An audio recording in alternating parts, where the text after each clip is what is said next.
Агай, Кыргыздын тарыхын карай турган болсок, Кыргызда каарылар үйү болгон эмес да. Менимче бул алардын дүйнө таанымы буга жол бербесе керек эле. Анан уста, сиз кандай ойлойсуз? Эмнеге бул маселе бизде жаралды? Ислам дини адам затына жеке турмушунда гана эмес, коомдук жашоосунда да көп фазилеттерди алып келген дин. Адамдардын жашоосун жеңилдеткен дин. Мына ошол жеңилдиктердин арасында адамдын чөйрөсүн да тартиптеген. Адамдын чөйрөсү бул анын коому, анын үй бүлөсү жана коому адамдын жашоосу жүргөн чөйрөсү.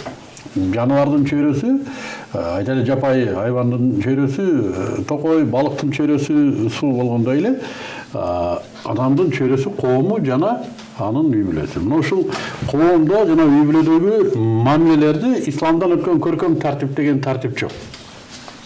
Ушул тартиптердин бири жана негизгиси туугандардын ортосунда мамиле. Ислам тууганчылыкты туу туткан дин. Жана тууган ким туугандарды да бөлүп берген дин. Жакын тууган, алыс тууган, орто тууган сымал бөлүп берген. Жана булардын ортосунда мамилелер өтө тыккан тартиптелген. Тилекке каршы Советтер Союзу большевиктер штыгы менен кирип келди, тууганчылык жокко чыкты. Бүгүнкү тууганчылык бул эмне? Бул жөн эле жакшылык жамандыкта очоктун боюнда туруп, анан кийин жилик талашмай болду. Ислам тартиптеген тууганчылык эмне? Бул негизи 4 негизги байланыш. Бул бир атадан тарагандарды, уулдарды небере чебере тыбырага чейин кетет, кыздар менен токтойт. Жакын тууганчылык. Кыз жакын тууган, кыздын баласы жакын тууган кирбейт, жээн болот. Ошон үчүн Кыргызда бар го, жээн эл болбойт деген. Бул бекерден чыккан сөз эмес. Бул шарият берген өкүмдөрдүн бири. Бул жакын туугандардын тууганчылыгын кармаган 4 негизги институт бар. Советтер талкалаган 4 институт. Биринчиси тууганчылыкты мурас кармайт. Атанын мурасы, ата көз жумар алдында мурасты бөлүп берет.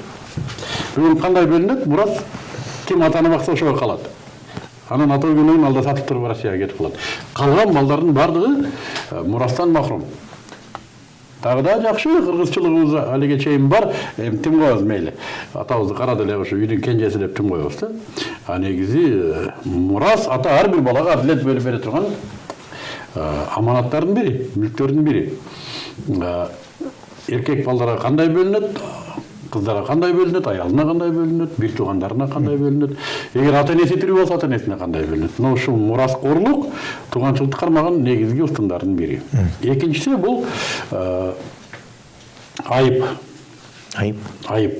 Мисалы үчүн бирөөнүн башына күн түшүп кала турган болсо бүт туугандар чогуу төлөйт ошону. Жакшылык жамандык деген ушунда турат. Мисалы үчүн илгерки реалдуулуктарды алып караганда бирөөнүн баласы шоктук кылып башка бир урууга же башка бир элге туура эмес мамиле болгон болсо, алар же адам өлтүрүлгөн болсо кун талап кылып келет. Аны жаза ээси же кандай түшүндүрсөк, аны жанагы кылмышкер өзү гана төлөбөйт. Аны бүт уруу төлөйт. Ушундай окуялар болгон. Кылмышкерди келип туруп, бизге буну акымагыңардын кереги жок. Жакшыңарды өлтүрүп бересиңер деген. Адатта уруу башчынын талап кылган. Анан уруу жакшылары чогулуп, наркы уруунун алдына түшкөнү барат. Курун моюнга салып, бизден кетти, кыз берип, кунун төлөп, мына ушунун бардыгын уруунун ортосунда чечилген. Ошондуктан уруудагы ар бир баланы бүт уруу тарбиялаган укуктуу болгон. Ар бир кыз уруунун элдештире турган каражаты болгон. Ошо жана Кыргызда Куданын жаманы да суу кечирет деп коет да.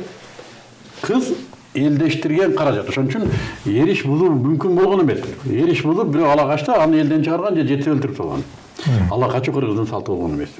Тууганчылыктын негизги устундардын бири айып, жаза, жазаны чогуу көтөрүү. Бүгүн андай эмес, бүгүн ар ким өзүнүн моюна түшкөндү төлөйт. Ошон үчүн бирөөнүн баласын баштасаң жаман көрөт. Үчүнчүсү напака, багуу. Биз айтып аткан маселе ошого келет.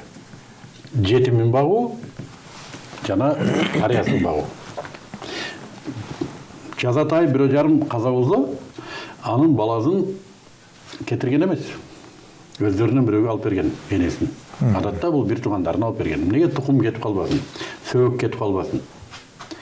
Жана ошондой эле карыяларында коргогон, жана аларды алып калган. Анан 4-нчүсү бул кийим, коргоо.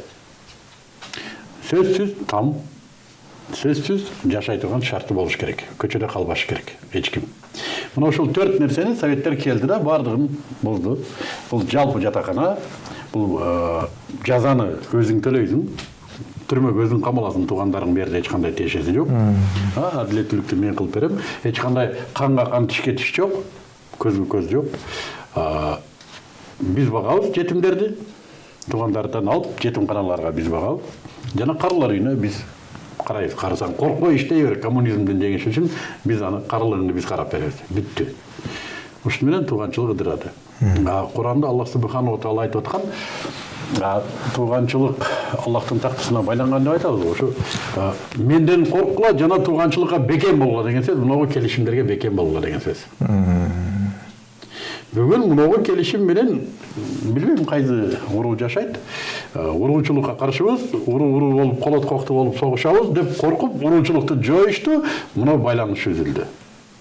Ошондуктан бейбаштык башталды. Бирөө үчүн экинчиси жооп тартпайт. Эки бир тууган балдары бири сойку, бири уруу. Экөө биринин балдарын бири тыя албайт.